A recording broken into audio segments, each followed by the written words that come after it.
राजाधिराज सद्गुरुनाथ महाराज की जय। श्री गुरुदेव।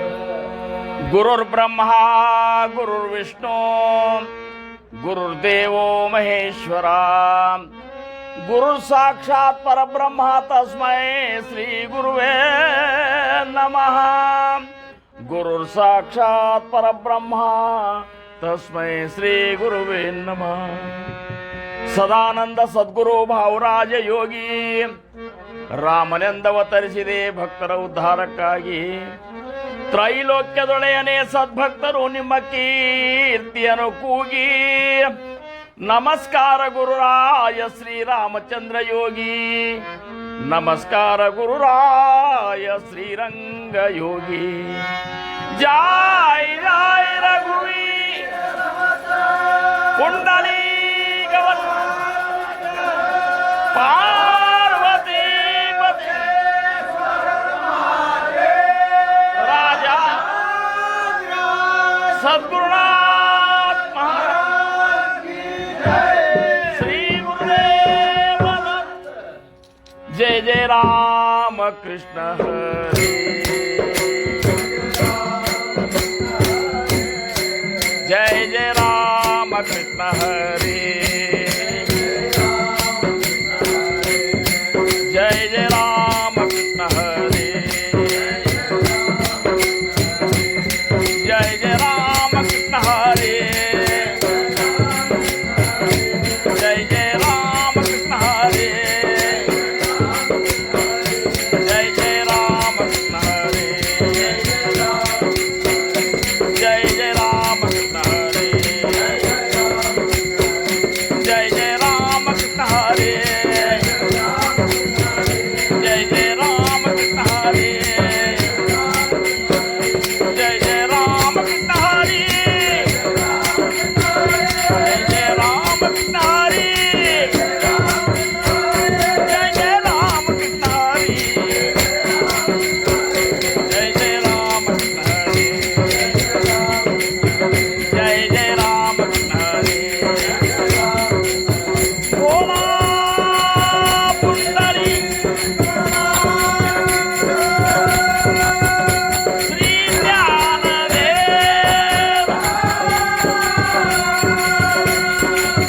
राजा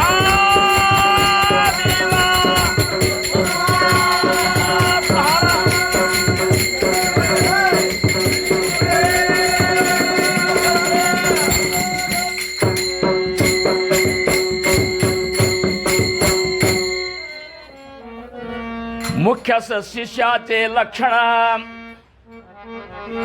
सद्गुरु वचनी विश्वास पूर्ण अनन्य भावे शरण त्या नाव सशिष्य ठोपार कुमाये। जय जय ठोपार कुमाये, जय जय ठोपार कुमाये। बोला पुंडली श्री ज्ञानदेव सद्गुरुनाथ महाराज की जय। ಪ್ರಥಮವಾಗಿ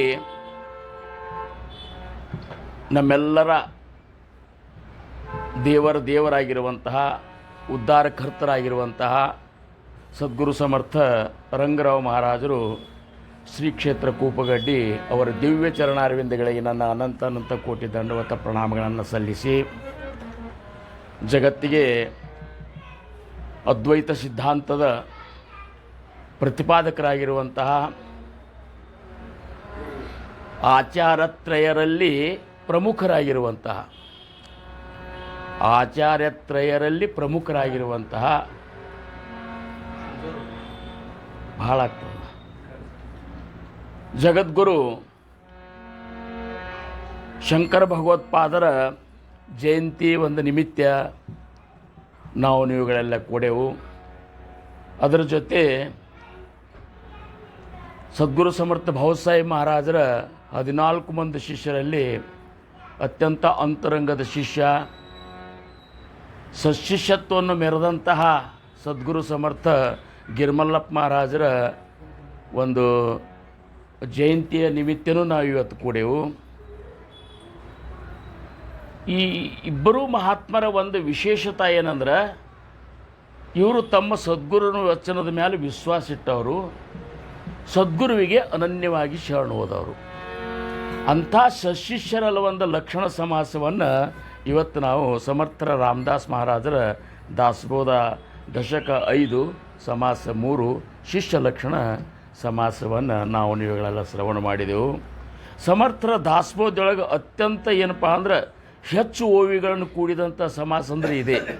ಇದೊಂದು ಮೂರ್ಖ ಲಕ್ಷಣ, ಒಂದು ಮೂರ್ಖ ಲಕ್ಷಣ ಮತ್ತು ಸಶಿಷ್ಯರ ಲಕ್ಷಣ. ಇವು ಓವಿಗಳು ಭಾಳಷ್ಟು ಓವಿಗಳನ್ನು ಸಮರ್ಥರು ನಮಗೆಲ್ಲರಿಗೂ ತಿಳಿಸ್ಬೇಕಂತ ಅವ್ರ ಇಚ್ಛಾದಾಗ ಬಂದಿರಬೇಕು. ಯಾಕಂದ್ರೆ ಇವೆರಡೂ ಅಷ್ಟೇ ಮುಖ್ಯವ. ಎಲ್ಲಿ ತನಕ ನಮ್ಮಲ್ಲಿ ಮೂರ್ಖತ್ವ ಹೋಗೋದಿಲ್ಲ, ಅಲ್ಲಿ ತನಕ ಸಶಿಷ್ಯತ್ವ ನಮಗೆ ಪ್ರಾಪ್ತ ಆಗೋದಿಲ್ಲ. ಅದಕ್ಕೆ ಅವ್ರಂತಾರೆ, ನಿಮ್ಮ ಮೂರ್ಖತವನ್ನು ನೀವು ತಿಳ್ಕೊಬೇಕಾಗಿತ್ತಂದ್ರೆ ಮೂರ್ಖರ ಲಕ್ಷಣಗಳು ಏನೇನಿರ್ತಾವೆ ಅವನ್ನೆಲ್ಲ ಹೇಳ್ತಂತೇಳಿ. ಅದು ಸರಸಾಡ್ 100 ಮೇಲೆ ಓವಿ ಅದ. ಅದು ಏನು ಇದು 104 ಓವಿ ಅದ. ಹಾಂ, ಇವು ಎರಡೂ ಸಮಾಸ ಎಷ್ಟು ಮುಖ್ಯವಲ್ಲ, ಇವೆಲ್ಲರೂ ನಮಗೆ ಅತ್ಯಂತ ಅವಶ್ಯಕವಾದಂತಹ ಸಮಾಸಗಳು. ಅದರ ಇವತ್ತಂತರೂ ಸಶಿಷ್ಯತ್ವದ ಲಕ್ಷಣ ಏನದಲ್ಲ. ಯಾಕಂದ್ರೆ ಸದ್ಗುರುಗಳಿಗೆ ಶಿಷ್ಯರ ರಗಡ ಮಂದಿ ಇರ್ತಾರೆ, ಸಾಕಷ್ಟು ಮಂದಿ ಶಿಷ್ಯರು ಇರಬಹುದು. ಆದರೆ ಸಶಿಷ್ಯರವರು ಭಾಳ ವಿರಳವಾಗಿರ್ತಾರೆ. ಎಲ್ಲಿ ಸಶಿಷ್ಯತ್ವ ಉಳ್ಳಂತಹ ಶಿಷ್ಯರ ಒಂದು ಗುಂಪ, ಒಂದು ಬಹಳಷ್ಟು ಮಂದಿ ಅಂತ ಒಂದು ಶಿಷ್ಯರ ಒಂದು ಸಮುದಾಯ ಸದ್ಗುರುಗಳಿಗೆ ಸಿಕ್ತಂದ್ರೆ ನಿಜವಾಗಿಯೂ ಸದ್ಗುರುಗಳ ಅವತಾರ ಕಾರ್ಯ ಸಫಲ ಆದಂಗೆ ಅಂತ ತಿಳ್ಕೊಂಡು. ಠೊಬ್ಬಾರ ಕುಮಾಯೇ ಠೊಬ್ಬಾರ ಕುಮಾಯೇ ಹೋ. ಅದಕ್ಕೆ ಈ ಸಶಿಷ್ಯ ಲಕ್ಷಣ ಒಂದು ಸಮಾಸದೊಳಗೆ ಮೊದಲಿಗೆ ಅವರು ಶಿಷ್ಯ ಹೆಂಗಿರ್ಬೇಕಂತ ಹೇಳಿಲ್ಲ, ಶಿಷ್ಯ ಮತ್ತು ಸದ್ಗುರುಗಳು ಹೆಂಗಿದ್ರೆ ಮಾತ್ರ ಫಲ ಅನ್ನುವಂಥದ್ದು ನಮಗೆ ಶ್ರೇಷ್ಠ ಫಲ ಸಿಗ್ತದೆ ಅಂಥೇಳಿ. ಈಗ ಶಿಷ್ಯ ಚಲೋ ಇದ್ದ, ಸತ್ಪಾತ್ರನಾದಂಥ ಶಿಷ್ಯ ಇದ್ದ, ಖರೆ ಸದ್ಗುರು ಅವಾಗ ಅಂಥ ಸದ್ಗುರು ಸಿಗಲಿಲ್ಲ ಅಂದ್ರೆ ಅವ ಆತ್ಮ ಸಾಕ್ಷಾತ್ಕಾರಿ ಸದ್ಗುರು ಇರಲಿಲ್ಲ. ಕೇವಲ ಏನಪ್ಪ ಅಂದ್ರೆ ಒಂದು ಗುರುವಿನಂತಲ್ಲಿ ಅಂದ್ರೆ ಏನು ಶ್ರೋತ್ರಿಯ ಬ್ರಹ್ಮನಿಷ್ಠ ಒಂದು ಸದ್ಗುರು ಒಂದು ಸ್ಥಿತಿ ಏನಿರ್ತಲ್ಲ, ಆ ಸ್ಥಿತಿ ಇರಲಾರ್ದಂಥ ಸದ್ಗುರು ಸಿಕ್ಕ. ಕೇವಲ ರೊಕ್ಕ ಸಂಪಾದನೆ ಮಾಡೋ ಸಂಬಂಧ ಅಥವಾ ಸಮುದಾಯ ಕಟ್ಕೊಂಡು ಏನು ತಾವೊಂದು ಆನಂದದಿಂದ ಇರೋ ಸಂಬಂಧ ಎಲ್ಲರನ್ನೂ ಪಾರು ಮಾಡ್ತೀನಿ ಅಂತ ಹೇಳ್ಕೊತ ಹೋಗುವಂಥ ಒಬ್ಬ ಗುರು ಗಂಟು ಬಿದ್ದಂದ್ರೆ ಶಿಷ್ಯನ ಕೆಲಸ. ಶಿಷ್ಯ ಅಂತ ಗುರುವಿನ ಮಾಡಿಕೊಂಡ್ರು ಸಹಿತ ಅವಾಗ ಜೀವನದೊಳಗೆ ಆ ಜೀವನ ಸಫಲ ಆಗೋದಿಲ್ಲ. ಇನ್ನು ಗುರು ಶ್ರೇಷ್ಠ ಇದ್ದ, ಗುರು ಆತ್ಮ ಸಾಕ್ಷಾತ್ಕಾರಿ ಸದ್ಗುರುನೇ ಇದ್ದ, ಖರೆ ಅವ್ರಿಗೆ ಶಿಷ್ಯರು ಸರಿಯಾಗಿ ಸಿಗಲಿಲ್ಲ ಅಂದ್ರೆ ಅವನ ಕಾರ್ಯನೂ ಸಹಿತ ಸಫಲ ಆಗೋದಿಲ್ಲ. ಅವನು ಅಂತಾನೆ ವ್ಯರ್ಥ ಆದಂಗೆ ಆತಲ್ಲ ಅಂತಂತ. ಅದಕ್ಕೆ ಇವನ್ನೆಲ್ಲನೂ ಈ ಒಳ್ಳೆಯ ಸದ್ಗುರುಗಳಿಗೆ, ಆತ್ಮಜ್ಞಾನಿ ಸದ್ಗುರುಗಳಿಗೆ ಆತ್ಮ ಸಾಕ್ಷಾತ್ಕಾರವನ್ನು ಹೊಂದುವಂಥ ಸಶಿಷ್ಯರು ಸಿಗಬೇಕಾತಂದ್ರೆ ಆ ಶಿಷ್ಯರ ಮೊದಲ ಕೆಲಸ ಅಂದರೆ ಏನು, ತಮ್ಮಲ್ಲಿಯ ಮೂರ್ಖತೆಯನ್ನು ಕಳ್ಕೋಬೇಕು, ನಿತ್ಯ ಪರಮಾರ್ಥದೊಳಗೆ ಅವರು ರಮಿಸುತ್ತಿರಬೇಕು. ಅಂದಾಗ ಮಾತ್ರ ಈ ಒಂದು ಸ್ಥಿತಿ ಪ್ರಾಪ್ತ ಆಗ್ತದೆ ಅಂಥೇಳಿ ಸಮರ್ಥರು ಏನು ಮಾಡಿದರು ಬಾರಾಭಂಗದೊಳಗೆ, ಅಹರ್ನಿಸಿ ಸದಾ ಪರಮಾರ್ಥ ಕರವ,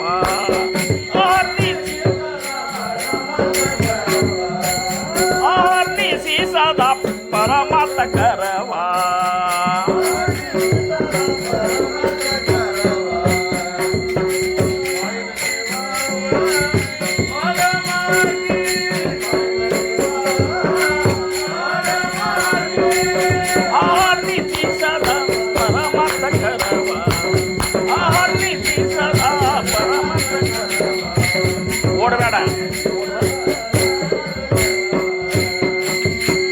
अडमार्गी कोणी जन जे जातील, अडमार्गी कोणी जन जे जातील, त्या त्यातून काढीला तोची ज्ञानी, त्यातून काढीला तोची ज्ञानी, आहतीची सदा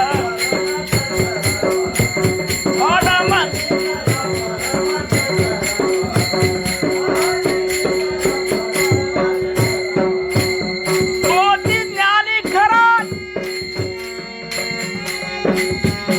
तारी तुझी आसी, तोची ज्ञानी खरा तारी तुझी आसी, वेळोवेळ त्याची शरण जावे, वेळोवेळा त्याची शरण जावे, आहतीची सदा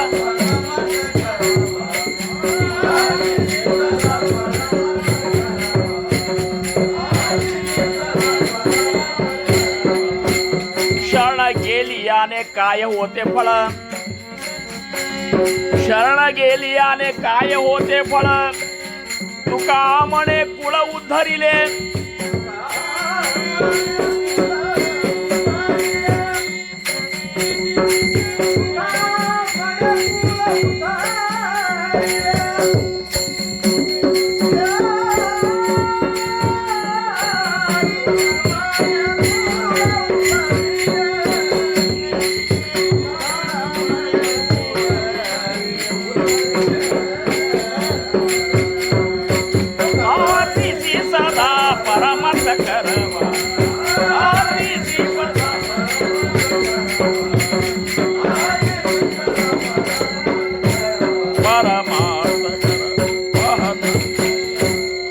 अहर्निशी सदा परमार्थ करावा, ಪಾಯನ ಠೇವಾವ ಅಡಮಾರ್ಗಿ ತುಕೊಬ್ಬಾರ ಎನ್ನುವ ಅಂದ್ರು ಬಾರಾಭಂಗದೊಳಗೆ ಪರಮಾರ್ಥದೊಳಗೆ ನೀವು ಪರಮಾನಂದದ ಪ್ರಾಪ್ತಿಯನ್ನು ಪಡ್ಕೋಬೇಕಾಗಿತ್ತು ಅಂದ್ರೆ ಸದ್ಗುರುಗಳನ್ನು ಸಂತೋಷಗೊಳಿಸಬೇಕಾಗಿತ್ತಂದ್ರೆ ಸದ್ಗುರುಗಳ ಶಿಷ್ಯತ್ವವನ್ನು ವಹಿಸಿದ್ದಕ್ಕೆ ಸದ್ಗುರುಗಳ ಅತ್ಯಂತ ಏನಪ್ಪಾ ಅಂದ್ರೆ ಸಂತೋಷದಿಂದ ನಿಮ್ಮ ಮೇಲೆ ಕೃಪಾ ಮಾಡಬೇಕಾಗಿತ್ತು ಅಂದ್ರೆ ಅಹರ್ನಿಸಿ ಸದಾ ಪರಮಾರ್ಥ ಕರಾವ.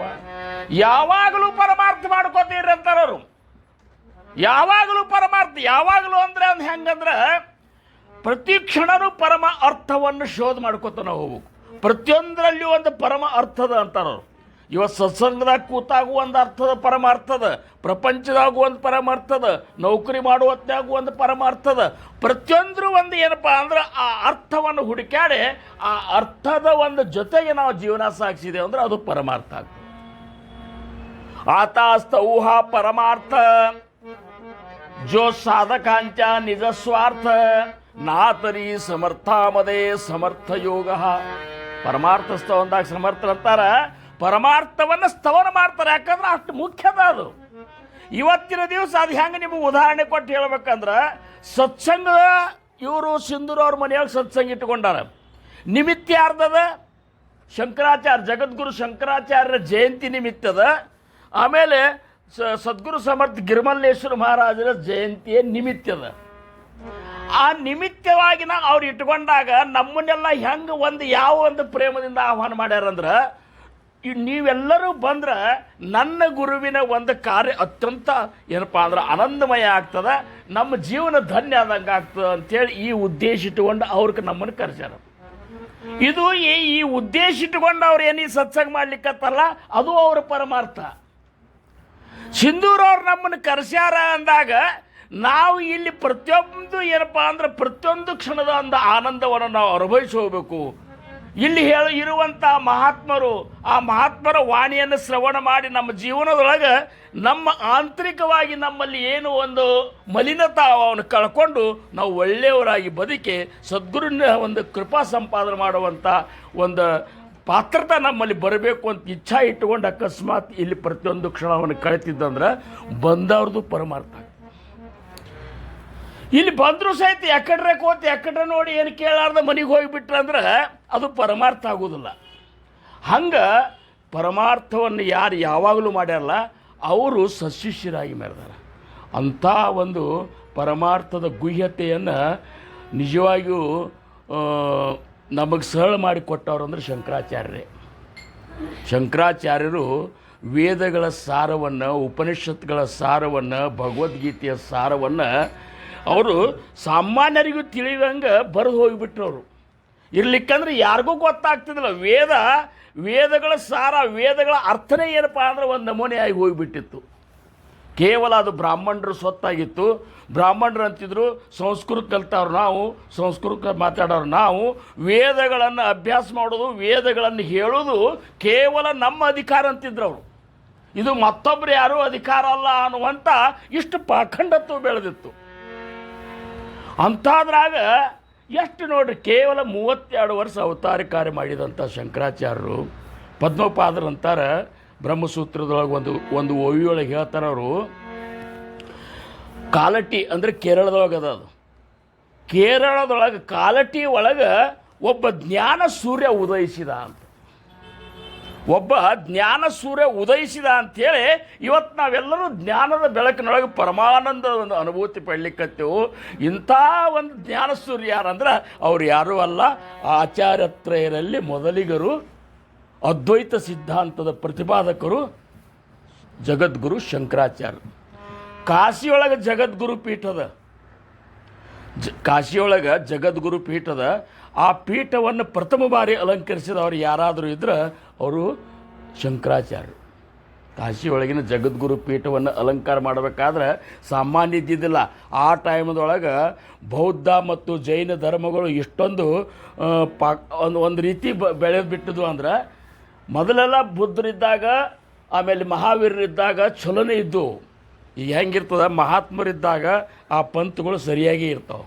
ಯಾಕಂದ್ರೆ ಮಹಾತ್ಮರು ಆ ಪಂಥವನ್ನು ಆ ರೀತಿ ನಡೆಸ್ಕೊಂಡು ನೋಡಿರ್ತಾರೆ.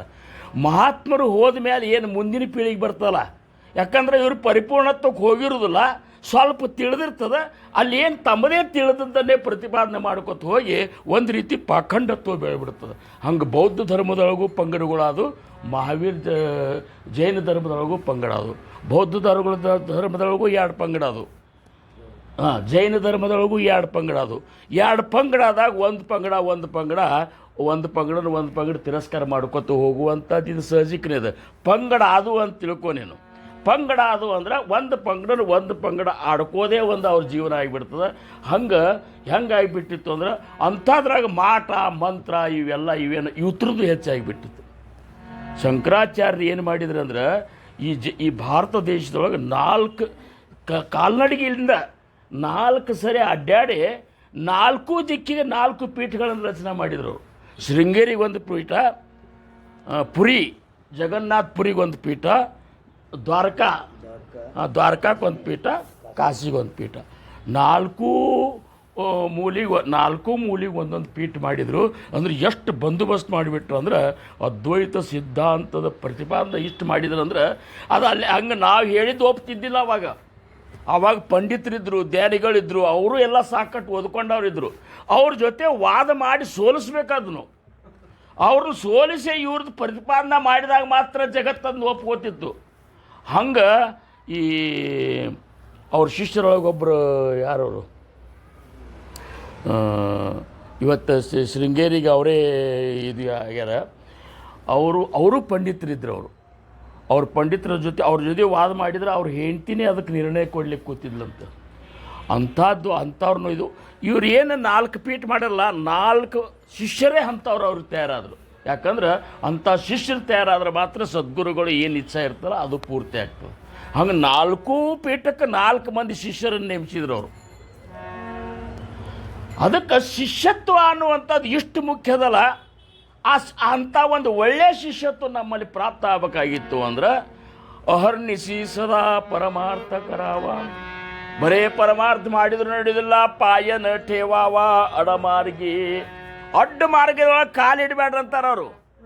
ನೀವು ಒಂದು ಸಾಂಪ್ರದಾಯಕ್ಕೆ ಬಂದ್ರಿಲ್ಲೋ, ಈಗ ನಮ್ಮ ಸಾಂಪ್ರದಾಯದಾಗ ನೀವು ಅನುಗ್ರಹ ಮಾಡ್ಕೊಂಡ್ರಿಲ್ಲೋ ಮುಗಿತ. ಆಮೇಲೆ ನಿಮಗೆ ಮತ್ತೆ ಆ ಕಡೆ ಈ ಕಡೆ ಹೆಜ್ಜೆ ಇಡ್ಲಿಕ್ಕೆ ಅಲಾವನೇ ಇಲ್ಲ. ನಾವೇನು ಮಾಡ್ತೇವೆ, ಉಪದೇಶ ತೊಗೊಂಡ್ರೆ ಮುಗಿದು ಹೊತ್ತು ಮುಕ್ತರಾಗ್ತೇವೆ ಅಂತೇಳಿ ಮತ್ತೆ ಮನಸ್ಸಿಗೆ ಬಂದಂಗೆ ಇರ್ತೇವೆ. ಹಂಗಲ್ಲ. ಆ ಸಾಂಪ್ರದಾಯದ ನಿಯಮಗಳೇನವ, ಆ ಸಾಂಪ್ರದಾಯ ತತ್ವಗಳೇನವ, ಉಡಿಗೆ ತೊಡಿಗೆ ಆಹಾರ ವಿಹಾರ ಪ್ರತಿಯೊಂದರಲ್ಲಿ ಬದಲಾವಣೆ, ದೃಷ್ಟಿ ನೋಡೋದು ನಿಂದ್ರೋದು ಎಲ್ಲದರೊಳಗೂ ಬದಲಾವಣೆ ನಮ್ಮಲ್ಲಿ ಕಂಡು ಬರಬೇಕದು. ಕಂಡು ಬರಲಿಲ್ಲ ಅಂದ್ರೆ ನಾವು ಮತ್ತೆ ಅಡಮಾರ್ಗಕ್ಕೆ ಹೋಗ್ತದೆ. ನಮ್ಮ ಹಾಕೋ ಅರಿವಿ ಮೇಲೆ ಸಹಿತ ನಮ್ಮ ಸ್ವಭಾವ ಕಂಡು ಹಿಡಿಯುವಂಥದ್ದು ಒಂದು ವಿದ್ಯಾದ ಅದು. ಇವು ಯಾವ ಕಲರ್ ಅಂಗಿ ಹಾಕ್ಕೊಂಡ ಅದ್ರ ಮೇಲೆ ಅವನ ಒಳಗಿನ ಗುಣ ಕಂಡು ಹಿಡಿತಾರೆ. ಇವತ್ತಿನ ದಿವಸ ಸಾಂಪ್ರದಾಯದಾಗ ಬಂದವ್ರು ನಾವು ಹೆಂಗೆ ಡ್ರೆಸ್ ಹಾಕಿರ್ತೀವಲ್ಲ ಆ ಡ್ರೆಸ್ಸಿನ ಮೇಲೆ ಅವನ ಅಂತರಂಗದೊಳಗೆ ಎಷ್ಟು ಮಲಿನತೆ ಅನ್ನೋದು ಕಂಡು ಹಿಡ್ಲಿಕ್ಕೆ ಬರ್ತದೆ. ಅವ ಬಿಡು ಕೂದಲ ಮೇಲೆ, ಅವ ಬಿಡು ದಾಡಿ ಮೇಲೆ, ಇವೆಲ್ಲದ್ರ ಮೇಲೆ, ಅವ ನಿಂದ್ರು ಒಂದು ಸ್ಟೈಲ್ ಮೇಲೆ, ನೋಡು ದೃಷ್ಟಿ ಮೇಲೆ, ಇಷ್ಟೆಲ್ಲ ಏನಪ್ಪ ಅಂದ್ರೆ ನಮ್ಮ ಮಲಿನತೆ ನಾವು ಹೊರಗೆ ಪ್ರಕಟ ಮಾಡ್ತಿದ್ದೆ. ಅದಕ್ಕೆ ಹೆಂಗಿರಬೇಕು? ಸತ್ವಗುಣ ನಮ್ಮಲ್ಲಿ ಜಾಗೃತ ಆಗಬೇಕು. ತುಕಾಮಣೆ ಏತೆ ಸತ್ವಾತೆ ಸಾಮರ್ಥ್ಯ, ಅಂಥ ಸತ್ವಗುಣ ನಮ್ಮಲ್ಲಿ ಬೆಳಿಬೇಕಾಗಿತ್ತಂದ್ರೆ ಕರಾವ ಪರಮಾರ್ಥ ಅರ್ನಿಸಿ, ಯಾವಾಗಲೂ ಪರಮಾರ್ಥ. ಈ ಒಂದು ಸ್ಥಿತಿಯನ್ನು ನಾವು ಅನುಭವಕ್ಕೆ ಹೋಗ್ಬೇಕಾದ್ರೆ ಇಂಥವ್ರ ಜೀವನವನ್ನು ನೋಡ್ಬೇಕು. ನಾವು ಇಂಥವ್ರ ಜೀವನ ನೋಡ್ಬೇಕು. ಗಿರಿಮಲ್ಲಪ್ಪರ ಮಹಾರಾಜರ ಜೀವನ ನೋಡಿದ್ರೆ ಅಂದ್ರೆ ಅವ್ರು ಇವತ್ತು ಮೈತ್ರಿ ಕುಟುಂಬದ ಜಮಖಂಡ್ಯಾಗ ಅದು ಎಂಥ ದೊಡ್ಡ ಕುಟುಂಬ. ಆದರೆ ಸದ್ಗುರುವಿನ ಒಂದು ಭಕ್ತಿಗಾಗಿ ಇಡೀ ತಮ್ಮ ಏನು ಶ್ರೀಮಂತಿಕೆಯನ್ನೇ ತೂರಾಡಿಬಿಟ್ರಲ್ಲ, ಅದನ್ನೆಲ್ಲ ನೋಡಿದ ಕೂಡ ಅನ್ನಿಸ್ತದೆ ನಮ್ಮಲ್ಲಿ ನಮ್ಮ ಮಹಾರಾಜರ ಶಿಷ್ಯರು ಹೆಂಗಿದ್ದಾರಪ್ಪ, ಎಷ್ಟು ಖರ್ಚು ಮಾಡ್ತಾರೆ. ನಾವು ಮೊನ್ನೆ ಅಥಾರಿಟಿ ಸಪ್ತಾಹದಾಗಿ ನೋಡಿದಾಗ ಅನ್ನಿಸ್ತಿತ್ತು, ಯಾರು ಏನು ಮಾಡ್ತಾರೆ, ಏನು ಮಾಡ್ತಾರೆ ಅದನ್ನು ಪೂರ್ಣ ಬಕ್ಕಳೆ ಮಾಡ್ತಾರೆ. ಅವರು ಒಂದು ತಂಪು ನೀರು ತಂದ್ರೆ ಒಂದು ಬಾಟ್ಲಿ ಅಲ್ಲ 4 ಬಾಟ್ಲಿ, ಶರ್ಬತ್ 1 ಗ್ಲಾಸ್ ಅಲ್ಲ 4 ಗ್ಲಾಸ್. ಏನದು ಮಾಡೋಣಿಕೆ ಅಂದರೆ ನಮ್ಮ ಮಹಾರಾಜರು ಸಪ್ತಾಹ ಮಾಡ್ಬೇಕಾದ್ರೆ ನಮ್ಮ ಮಾಮಿಗೆ ಅಂತಿದ್ರಂತೆ, ಸಪ್ತಾಹಕ್ಕಿಂತ ಮೊದಲು ಮನೆಗೆ ಅಲ್ಲಿ ಕುಬ್ಕಟ್ಟಿಗೆ ಬರ್ತಿದ್ರು ಹುರ್ಮಂಜ ಅದು ಹೊತ್ನಾಗ, ಜನಬಾಯಿ ಹೆಂಗೆ ಮಾಡಬೇಕು ಈ ಸರಿ ತೊಗರಿ ಬೇಳಿದು ಸಮಸ್ಯೆ ಅದ, ತೊಗರಿ ಬೇಳೆನೇ ಇಲ್ಲ ಸಪ್ತಾಹದಾಗ, ಹುರುಳಿ ಮಾಡಿಬಿಡ್ರು. ನಾನು ಹುರುಳಿ ಸಿಗ್ತಿದ್ದು ಅವಾಗ ಎಲ್ಲ ಕಡೆ ಹುರುಳಿ ಬೆಳೀತಿದ್ರು. ಅಂದ್ರೆ ಇಷ್ಟು ಒಂದು ಕಠಿಣ ಪರಿಸ್ಥಿತಿ ಒಳಗೆ ಸಾಂಪ್ರದಾಯವನ್ನು ಎತ್ತಿಡ್ಕೊಂಡು ಬಂದಂಥ ನಮ್ಮ ಮಹಾರಾಜರು ಇವತ್ತಿನ ಅವ್ರ ಶಿಷ್ಯರು ಹೆಂಗಿದ್ದಾರೆ ಅಂದರೆ ಏನು ಮಾಡಿದರೂ ಸಹಿತ ಅವ್ರಿಗೆ ಕೊರತೆನೂ ಇಲ್ಲ, ಕಡಿಮೆನೂ ಇಲ್ಲ, ಮನಸ್ಸು ಅವ್ರಿಗೆ ತೃಪ್ತಿನೇ ಆಗೋದಿಲ್ಲ.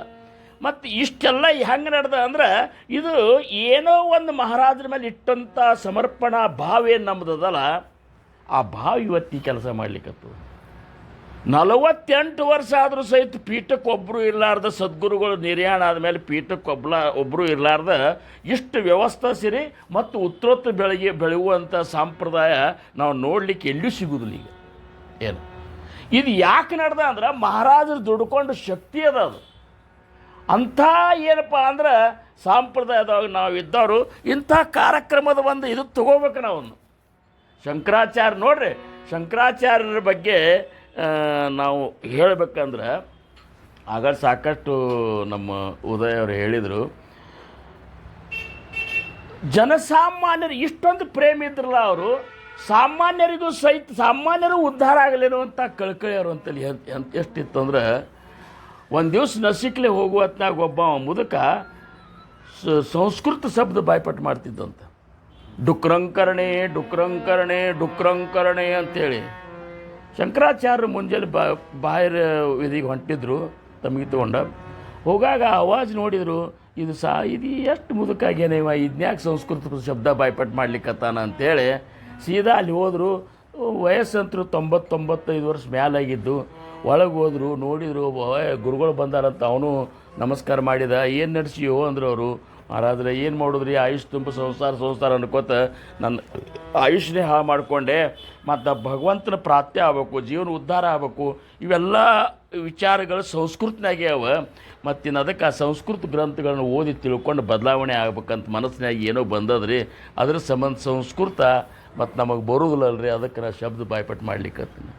ಅವರಂದ್ರು 95ನೇ ವರ್ಷನಾಗ ಸಂಸ್ಕೃತ ಶಬ್ದ ಬಾಯ್ಪಾಟ್ ಮಾಡಿ ಅದನ್ನು ವಾಕ್ಯ ಮಾಡಿ ವೇದಗಳನ್ನು ನೋಡಿ ಇದನ್ನೆಲ್ಲ ತಿಳ್ಕೊಂಡು ಯಾವಾಗ ಉದ್ಧಾರ ಆಗವನಂದ್ರು. ನಹಿ ರಕ್ಷತೆ ಡುಕ್ರಂಕರಣೆ ಅಂದ್ರೆ ಅವರು, ಈ ನೀನು ಡುಕ್ರಂಕರಣೆ ನೀನು ರಕ್ಷಣೆ ಮಾಡ್ತಾನಂದ್ರೆ ಅವರು.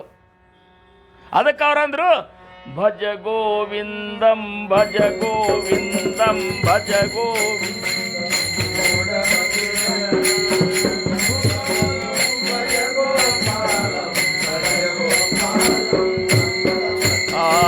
ಭಜ ಗೋವಿಂದಂ ಭಜ.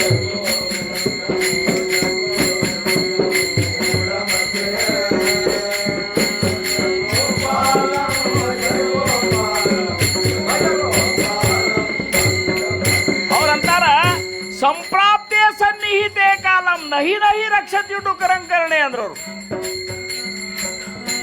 ಸಂಪ್ರಾಪ್ತೆ ಸನ್ನಿಹಿತೆ ಕಾಲಂ ನಹಿ ನಹಿ ರಕ್ಷತೆ ಡುಕರಂಕರಣೆ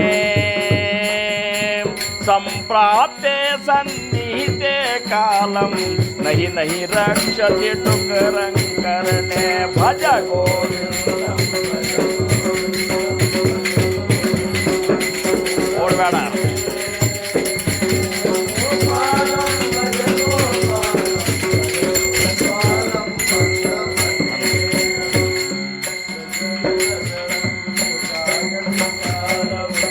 ಹಾಕ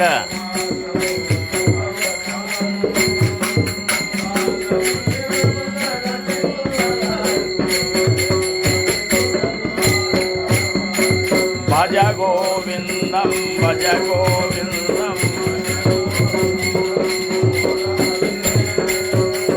ಭಜ ಗೋಪಾಲಂ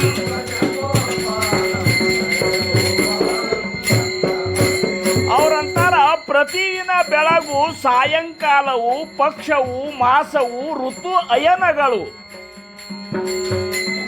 ನಮಗೆ ಹೆಂಗ ಹೋಗ್ಯಾಕ ಗೊತ್ತಿಲ್ಲ 66 ವರ್ಷ ಹೋಗ್ಬಿಟ್ಟು ನಮ್ಮ ಈಗ ಮುಂಜಾನೆ ಹಿಂಗೆ ಎದ್ದಿರ್ತೇವೆ ಕಾಕಡಾರ್ತಿ ಮಾಡಿ ಅಷ್ಟು ನೌಕರಿ ಮಾಡ್ಕೊಂಡು ಬಂದ ನಾಷ್ಟ ಗೀಷ್ಟ ಮಾಡೋದ್ರಾಗೆ ಸಂಜೆ ಆಗಿಬಿಟ್ಟಿರ್ತೇವೆ ಅರೇ ಆಯುಷ್ಯದಾಗ ಸತ್ತು ಹೋದು ನಾವು ಅಷ್ಟು ಸಮಯ ಹೋಗ್ತಿಲ್ಲ ನಮ್ದು ಅವ್ರಂತರೂ ಕಾಲವು ತಿರುಗುತ್ತಾ ಗತಿಸುವುದಾಯ್ತು ಬೆಳೆಯುತ್ತಲಿರುವುದು ಆಯಸವಾಯು ನಿನ್ನಂತಲ್ಲಿ ಇನ್ನ ಬೆಳಿಲಿಕ್ಕತ್ತದ 95 ವರ್ಷದ ಮುದುಕ ಮನೆ ಮುಂದೆ ಹೊರಸಲ ಮೇಲೆ ಕೂತಿದ್ದಂತ ಆ ಹೊರಸಲ ಹೆಣಿತಿದ್ರಲ್ಲ ಆ ಮೂಲಿ ಮನೆ ಸಂಘವು ಮನೆ ಹೋದ್ಲು ನೋಡೋದು ಇವು ಕಲ್ಲಪ್ಪ ನಾವೆಲ್ಲ ಹೊರಗೆ ಅವ್ರೆ ಭಾಳ ಆದ್ರ ಕಲ್ಲಪ್ಪ ನನಕ್ಕಿಂತ 1 ವರ್ಷ ಸಣ್ಣವ ಅವನು ಹೋದಂತ ನೋಡು ಇವು ಮಲ್ಲಪ್ಪ ಹೋದಂತ ಅವನಂದ್ರು ಇವ್ ತಾ ಹೋಗುದು ಖಬರೇ ಇಲ್ಲ ಅಂತ ಇನ್ನ ಮನಿ ತಗೋಬೇಕು ಹೊಲ ತಗೋಬೇಕು ಮೊಮ್ಮಕ್ಕಳು ಮರಿ ಮಕ್ಕಳು ಹೂ ಹಾರಿಸ್ಕೋಬೇಕು ಅದಕ್ಕೆ ಅವರಂದ್ರು ಕಾಲವು ತಿರುಗುತ್ತ ಗತಿಸುವುದಾಯ್ತು ಬೆಳೆಯುತ್ತಲಿರುವುದು ಆಶಾವಾಯು ಭಜ ಗೋವಿಂದ ಭಜ ಗೋವಿಂದ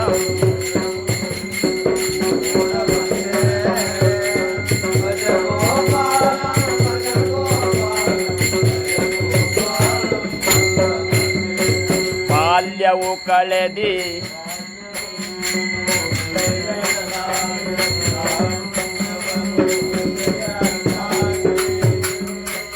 ಹಾಕ್ರೆ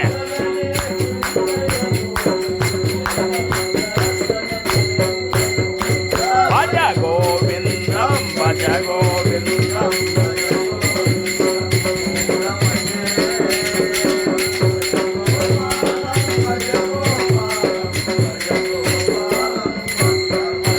ಶತವರುಷ ವಯನೇಮಿಲೆ ತ್ಯಾತ ಬಾಳಪಣ ನೇಡ್ತಾ ಗೆಲೆ ತಾರುಣ್ಯ ಅವಗೆ ವೆಚ್ಚಿಲೆ ವಿಷಯ ಕಡೆ ವೃದ್ಧಪಣೆ ನಾನಾ ರೋಗ ಭೋಗನೆ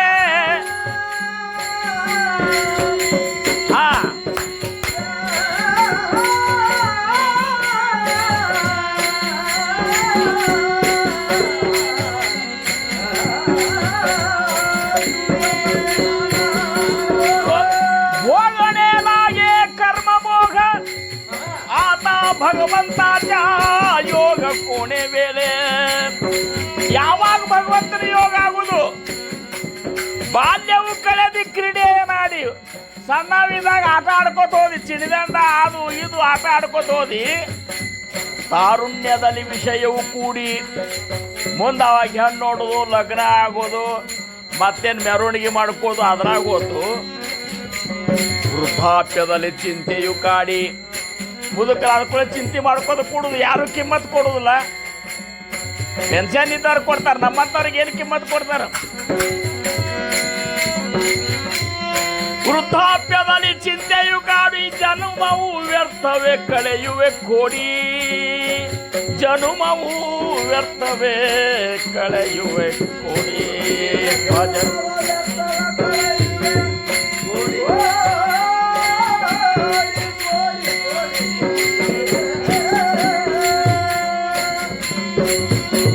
ಭಜ ಗೋವಿಂದಂ ಭಜ ಗೋವಿಂದಂ ಭಜ ಗೋವಿಂದಂ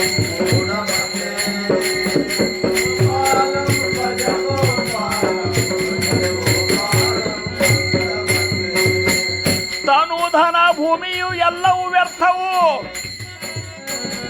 ಮರಣದ ನಂತರ ನಿನಗವು ವ್ಯರ್ಥವು.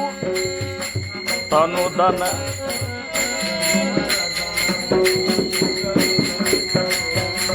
ಮರಣದ ನಂತರ ನಿನಗವು ವ್ಯರ್ಥವು,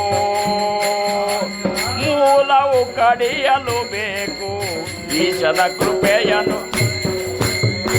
ಭಜ ಗೋವಿಂದಂ ಭಜ ಗೋವಿಂದಂ ಭಜ ಗೋವಿಂದಂ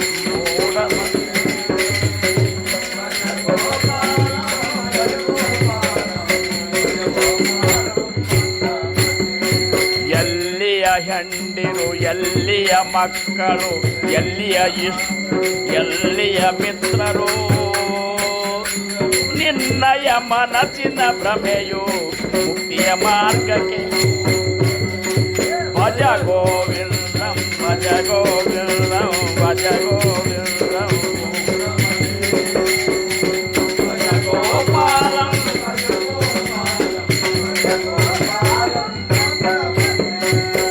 ನಾರಿಯ ದೇಹವು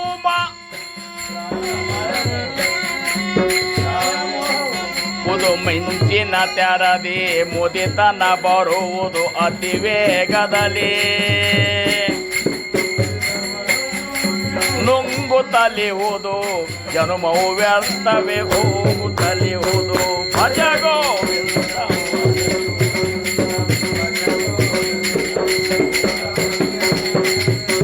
ಭಜ ಗೋಪಾಲ.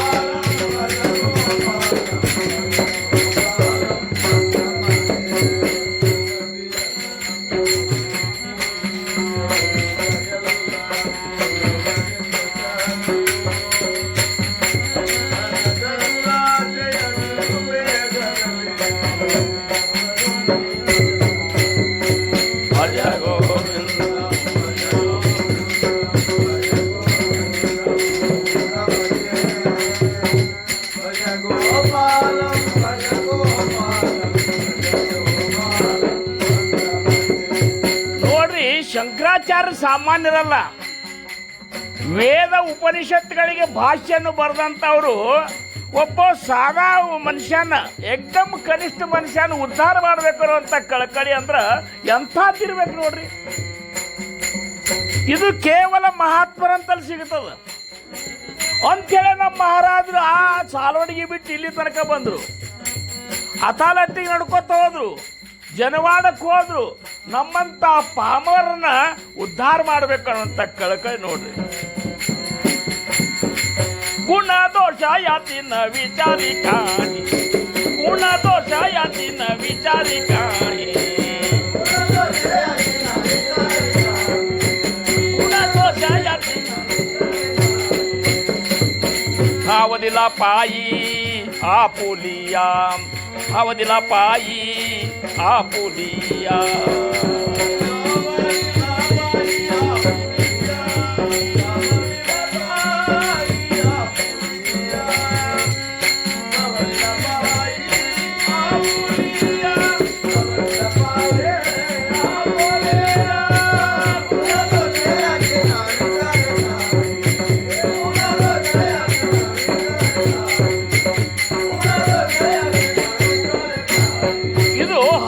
ಹದಿಮೂರು ನುಡಿ ಅದ. ಇದು ಇನ್ನ ಹೆಚ್ಚಿರ್ಬೇಕು ಸಂಸ್ಕೃತ್ಯಾಗ. ಒಬ್ಬರು ಪುಣ್ಯಾತ್ಮರು ಕನ್ನಡ್ನ್ಯಾಗ ಮಾಡ್ಯಾರ. ಇದನ್ನ ಕನ್ನಡ್ನ್ಯಾಗ 13 ನುಡಿ ಮಾಡ್ಯಾರ. ಈ 13 ರತ್ನಗಳಿದ್ದಂಗ.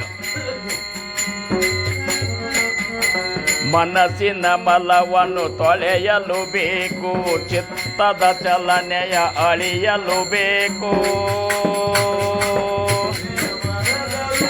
ವಾಗಲು ಬೇಕು ಸಾರ್ಥಕ. ಭಜ ಗೋವಿಂದಂ ಭಜ ಗೋವಿಂದಂ ಭಜ ಗೋವಿಂದಂ.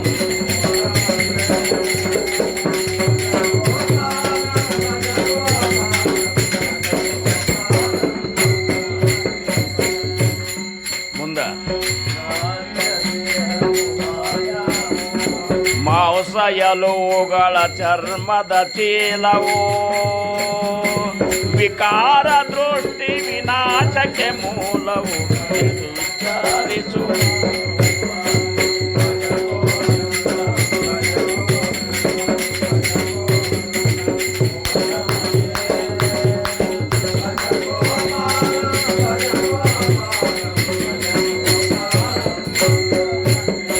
ಸುಖದಲ್ಲಿ ವಿಷಯೋಪಯೋಗಿತನಾಗಿ ನಂತರದಲ್ಲಿ ದೇಹದ ವ್ಯಾಧಿ ಅವಿವೇಕದಲ್ಲಿ ಸ್ವೇಚ್ಛೆಯ ನಾಡಿ ಜನುಮವು ವ್ಯರ್ಥವೇ. ಭಜ ಗೋವಿಂದಂ ಭಜ ಗೋವಿಂದಂ ಭಜ ಗೋವಿಂದಂ.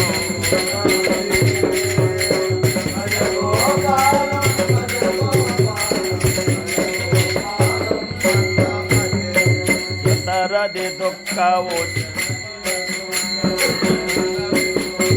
ಮುಪ್ಪಿನ ದುಃಖವು ಮರಣದ ದುಃಖವು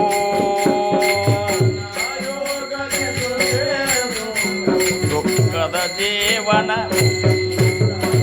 ಭಜ ಗೋವಿಂದ.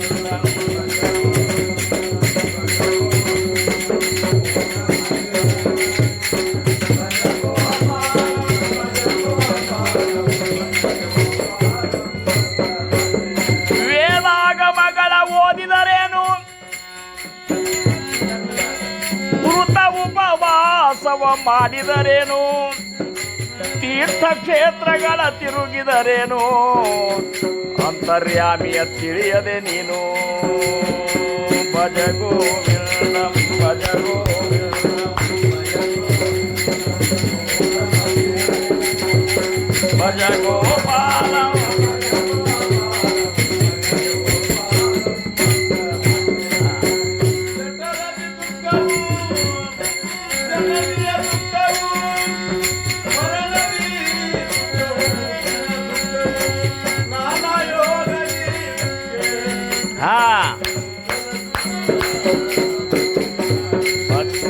ಭಜ ಗೋವಿಂದಂ ಭಜ ಗೋವಿಂದಂ.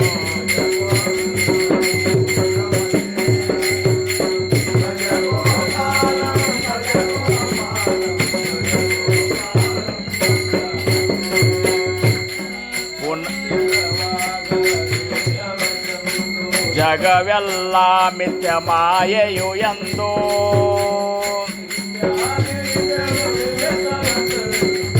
ಹಸಿನ ವಾಸನೆಗಳನ್ನೇ ಅಳಿದು ಭಜ ಗೋವಿಂದಂ ಭಜ ಗೋವಿಂದಂ.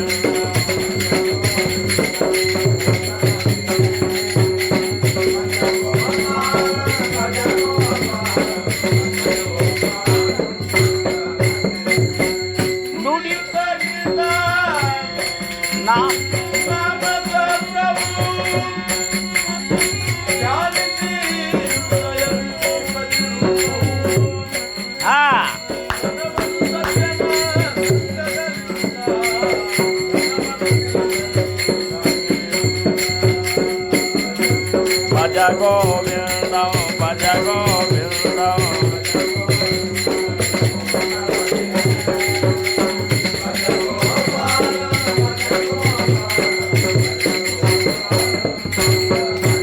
ಪುನಃ ಪುನಃ ಜನನವು ಪುನಃ ಪುನಃ ಮರಣವು ಪುನಃ ಪುನಃ ತಾಯಿಯ ಗರ್ಭನಿವಾಸವು ಈ ಸಂಸಾರವು ಬಲು ದುಸ್ತರವು ಕೃಪೆಯನ್ನು ತೋರಿ ಕಾಯೋ ಮುರಾರಿ. ಭಜ ಗೋವಿಂದಂ ಭಜ ಗೋವಿಂದಂ ಭಜ ಗೋವಿಂದಂ.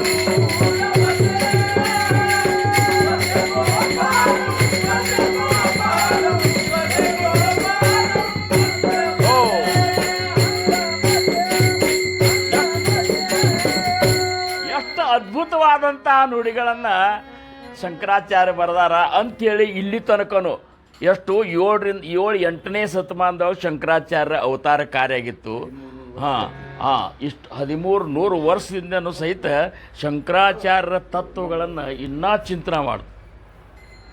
7-8ನೇ ಶತಮಾನದಾಗ ಅವ್ರದ್ದು. ಮುಂದೆ 10ನೇ ಶತಮಾನದೊಳಗೆ ವಿಶಿಷ್ಟಾದ್ವೈತ ಸಿದ್ಧಾಂತವನ್ನು ಪ್ರತಿಪಾದನೆ ಮಾಡಿದಂಥ ರಾಮಾನುಜಾಚಾರ್ಯರು 13ನೇ ಶತಮಾನದಾಗ ಅದ್ವೈತ ಸಿದ್ಧಾಂತವನ್ನು ಪ್ರತಿಪಾದನೆ ಮಾಡಿದಂತಹ ಮಧ್ವಾಚಾರ್ಯ, ಈ ಮೂರು ಆಚಾರ್ಯತ್ರಯರಲ್ಲಿ ಮೊದಲಿಗರು ಯಾರಪ್ಪ ಅಂದ್ರೆ ಜಗದ್ಗುರು ಶಂಕರಾಚಾರ್ಯರು. ಅಂಥವ್ರ ಅಂತಃಕರಣ ಹೆಂಗಿರ್ತದೆ ಅಂದ್ರೆ ನಮ್ಮ ಮಹಾರಾಜರ ಅಂತಃಕರಣ ಇದ್ದಂಗಿರ್ತದೆ.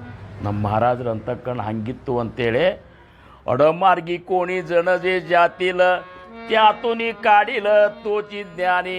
ಅವ್ರ ಜ್ಞಾನಿಗಳಂತಾರವ್ರು. ನಾವು ಅಡಮಾರ್ಗದಾಗ ಹೋಗತ್ತಿರ್ತೇವೆ. ನಾವು ಯಾರು ಅಡ್ಡ ಮಾರ್ಗದಾಗ ಹೋದ್ರು ಸಹಿತ ಅವ್ರನ್ನ ಎಳ್ಕೊಂಡು ಬಂದು ನಮಗೆ ಒಳ್ಳೆಯ ಮಾರ್ಗ ತೋರಿಸಿ ಯಾರು ನಮ್ಮನ್ನು ಮುಕ್ತಿ ಮಾರ್ಗಕ್ಕೆ ಒಯ್ತಾರಲ್ಲ ಅವ್ರಿಗೆ ಜ್ಞಾನಿ ಅಂತಾರ.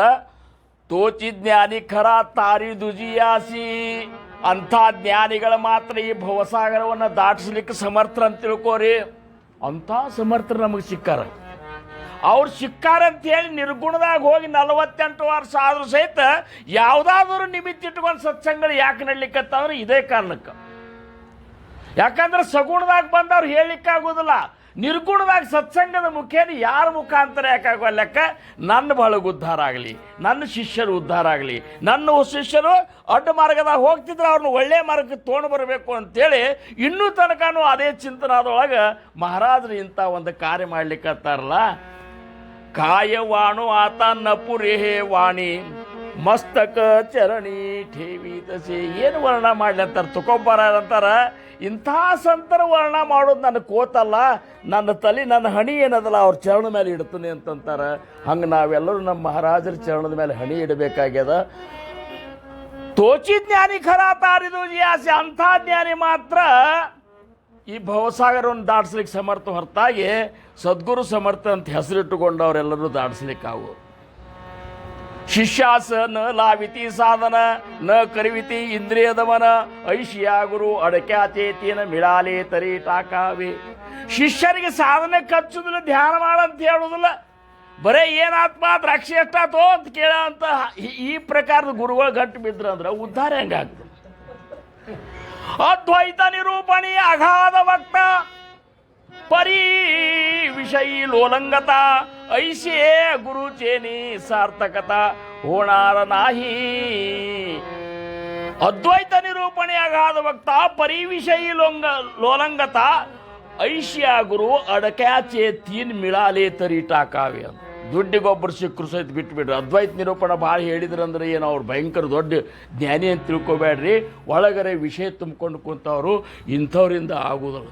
ಜೋ ಗುರು ಭೀಡಸಾರು ತೋ ಅಧಮಾಹೂನ ಅಧಮಚೋರು ಚೋರಟ್ಯ ಮೈಂದ ಪಾಮರು ದ್ರವ್ಯ ಬೋಂದು ಅಂಥೇಳಿ ಅಸುದ್ಗುರುಗಳ ಬಗ್ಗೆನೂ ಸಮರ್ಥರು ಸಾಕಷ್ಟು ಹೇಳ್ಯಾರ. ಇವೆಲ್ಲ ದಾಸಬೋಧದೊಳಗೆ ನಿಮಗೆ ಸಿಗ್ತಾವ. ಅಂಥ ಸದ್ಗುರುಗಳು ನಮಗೆ ಸಿಕ್ಕಾರ. ತೋಚಿಜ್ಞಾನಿ ಖರ ತಾಡಿದು ಜಿಯಾಸಿ ವೇಳೋ ವ್ಯಾಳದ್ಯಾಸಿ ಶರಣಜಾವಿ ಅಪಣ ತರೇಲ ನವೇತನವಲ ಕುಳ ಉದ್ಧರಿಲ ಸರ್ವಾಂಚಿತು ಶರಣ ಏಲಿಯಾನೆ ಕಾಯ ಹೋತೆ ಫಲ. ಇಂಥ ಜ್ಞಾನಿಗಳಿಗೆ ಶರಣ ಹೋಗೋದ್ರಿಂದ ಏನು ಫಲ ಆಗ್ತದೆ ಅಂದರೆ ಇವ್ರಿಗೇನು ಫಲ ಸಿಕ್ಕಲ್ಲ ಅದು ನಮಗೂ ಸಿಗ್ತದೆ, ಅದು ನಮಗೂ ಸಿಗ್ತದೆ. ಶರಣ ಏಲಿಯಾನೆ ಕಾಯ ಹೋತೆ ಫಲ. ಏನು ಫಲ ಸಿಗ್ತಾರೆ ನಮಗೆ? ಉದ್ಧಾರ ಆಗಿಬಿಡ್ತೇವೆ, ತಿರುಗಿ ಮತ್ತೆ ಹುಟ್ಟುದಿಲ್ಲ. ನಾವು ಒಮ್ಮೆ ಸತ್ತೇವಂದ್ರೆ ಹೆಂಗೆ ಸಾಯ್ತೇವಂದ್ರೆ ರಘು ತಿರುಗಿ ಹುಟ್ಲಾರ್ದಂಗೆ ಸಾಯ್ತೇವೆ. ಆ ಸಾಯು ಕಲ ತಿಳಿಸುವಂಥ ಸದ್ಗುರುಗಳು. ಅದಕ್ಕೆ ಕೊನೆ ಚರಣದಾಗ ಸಮರ್ಥರಂತಾರ ಕುಲಕೋಟಿ ಉದ್ಧಾರ ಆಗ್ತಾವಂತಾರ ಅವ್ರು. ಮತ್ತೆ ಕುಲ ಉದ್ಧಾರ ಆದಂಗೆ ಹೌದಲ್ಲ. ರಾಮಣ್ಣ ಮುತ್ಯ ಒಬ್ಬ ಭಕ್ತಿ ಮಾಡಿದಂತ ಇವತ್ತು ಇಡೀ ಅಥಾಲೆಟ್ಟಿಯೊಳಗೆ ಅವನ ಪೀಳಿಗೆ ಯಾರ್ಯಾರು ಮಹಾರಾಜರಿಂದ ಅನುಗ್ರಹಿತರಾಗ್ಯಾರ ಅವ್ರು ಮುಂದಿನ ಎಲ್ಲ ಕುಲದೊಳಗೂ ಸಹಿತ ಮಹಾರಾಜರ ಭಕ್ತಿನ ಇಟ್ಟು ಬಿಟ್ಟದು. ಇಂಥ ಅವ್ರಂತಾರ ಶರಣಗೇಲಿ ಆನೆ ಶರಣ ಆಗಿ ನೋಡಂತಾರ ಅವರು. ಕಾಯ ಏನು ಸಿಗ್ತದ ಫಲ? ತುಕಾಮಣೆ ಕುಲ ಉದ್ಧಾರ. ತುಕಾಮಣೆ ಕುಲ ಉದ್ಧಾರ. ನಿನ್ನ ಕುಲನೇ ಉದ್ಧಾರ ಆಗ್ತದೆ. ಅದಕ್ಕೆ ನಮ್ಮ ಮಹಾರಾಜರು ಅಂತಿದ್ರು ಉತ್ತರೋತ್ತರ ಕಲ್ಯಾಣ ಆಗ್ತದೆ. ಉತ್ತರೋತ್ತರ ಶರಣಗೆಲಿ ಆನೆ ಕಾಯ ಹೋತೆ ಫಲ. ಶರಣಗೆಲಿ ಆನೆ ಕಾಯ ಹೋತೆ ಫಲ.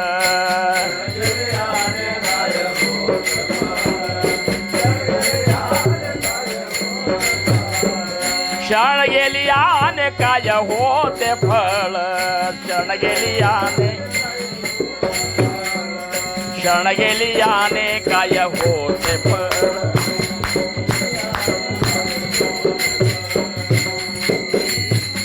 म्हणे कुळ उद्धरिले तुका म्हणे कुळ उद्धरिले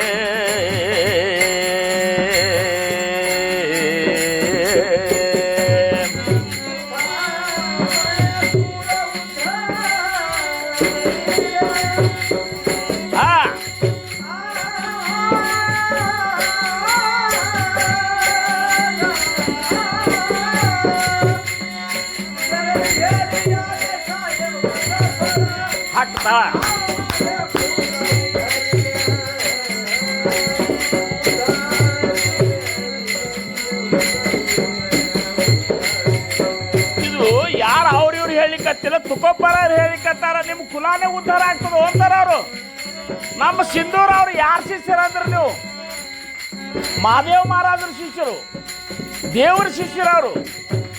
ಅವ್ರು ಅಲ್ಲಿ ಶಿಷ್ಯತ್ವ ವಹಿಸಿದ್ರಂತೇಳಿ ಇವತ್ತು ದೀಪು ನಮ್ಮ ಜೋಡಿ ಬಂದ. ಹಂಗೆ ಒಬ್ಬೊಬ್ಬರ ಸ್ವರೂಪದಾಗ ಈಗ ನೋಡ್ರಿ ನಮ್ಮ ಸಂಪ್ರದಾಯದಾಗ ಬಂದು ಸೇರಿದ, ಮುಂದೆ ನಮ್ಮೆಲ್ಲರ ಜೋಡಿ ಕೂಡಿದ, ಅವನ ಮಕ್ಕಳು ಹಿಂಗೆ ಹೋಗುದೇ ಇದು. ತುಕ ಮನೆ ಕುಳ ಉದ್ದಾರಿಲೆ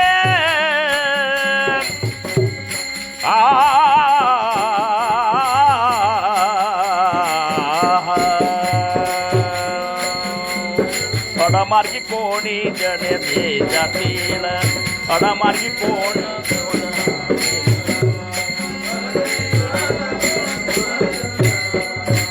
तू का म्हणे कुळ उद्धारिले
कर रहे हैं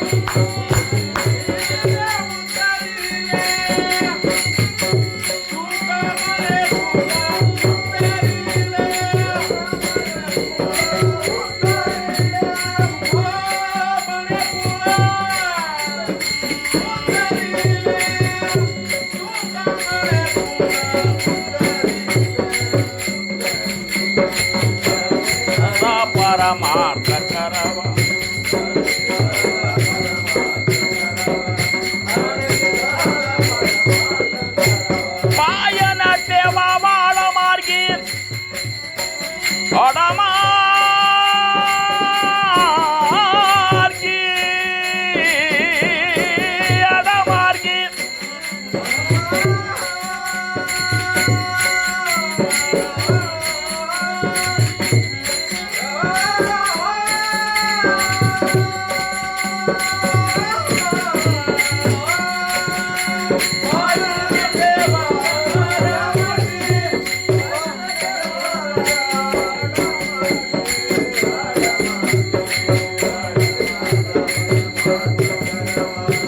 नित्य साधा परमार्थ करवा